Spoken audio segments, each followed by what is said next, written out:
আপনাদের যে স্বজনদেরকে আপনারা হারিয়েছেন, তাদের একটি লক্ষ্য ছিল, উদ্দেশ্য ছিল।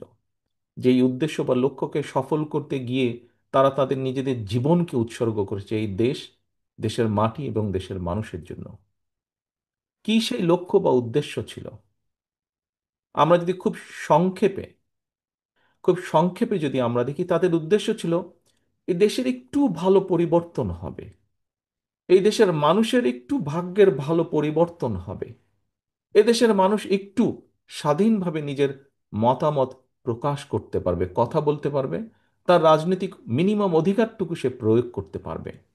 খুব সংক্ষেপে বললে হয়তো এই চাওয়াগুলো ছিল, এবং এই চাওয়াগুলোকে প্রতিষ্ঠিত করার জন্যই তারা সেদিন রাজপথে নেমে এসেছিল। কিন্তু রাজপথে নেমে এসেছিল, ঘরে ফিরে যেতে পারেনি। সেই স্বৈরাচারের বুলেটের আঘাত তাদের প্রাণটাকে কেড়ে নিয়েছিল।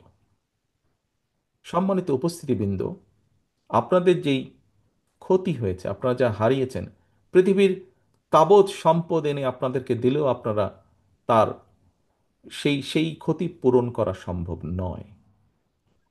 তবে একজন রাজনৈতিক কর্মী হিসাবে, যেই মানুষগুলোকে আমরা হারিয়েছি তাদের একজন সহকর্মী হিসাবে, আমি এতটুকু অনুধাবন করি, যেই আশা আকাঙ্ক্ষা, যেই প্রত্যাশাটাকে পূরণ করার জন্য তারা ভয় ডর সবকিছুকে উপেক্ষা করে রাজপথে নেমে এসেছিল, সেই প্রত্যাশাগুলোকে যদি আমরা পূরণ করতে সক্ষম হই, তাহলে তাদের আত্মা কিছুটা হলেও শান্তি পাবে।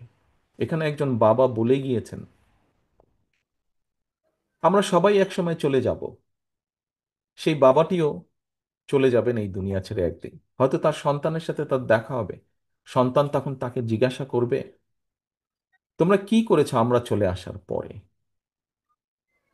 প্রিয় সম্মানিত উপস্থিতিবৃন্দ, বাংলাদেশ জাতীয়তাবাদী দল একটি রাজনৈতিক দল হিসাবে আমাদের এই শহীদদের এই যে প্রত্যাশা, সেই প্রত্যাশা যাতে পূরণ হয় তার জন্য আমরা পরিকল্পনা গ্রহণ করেছি।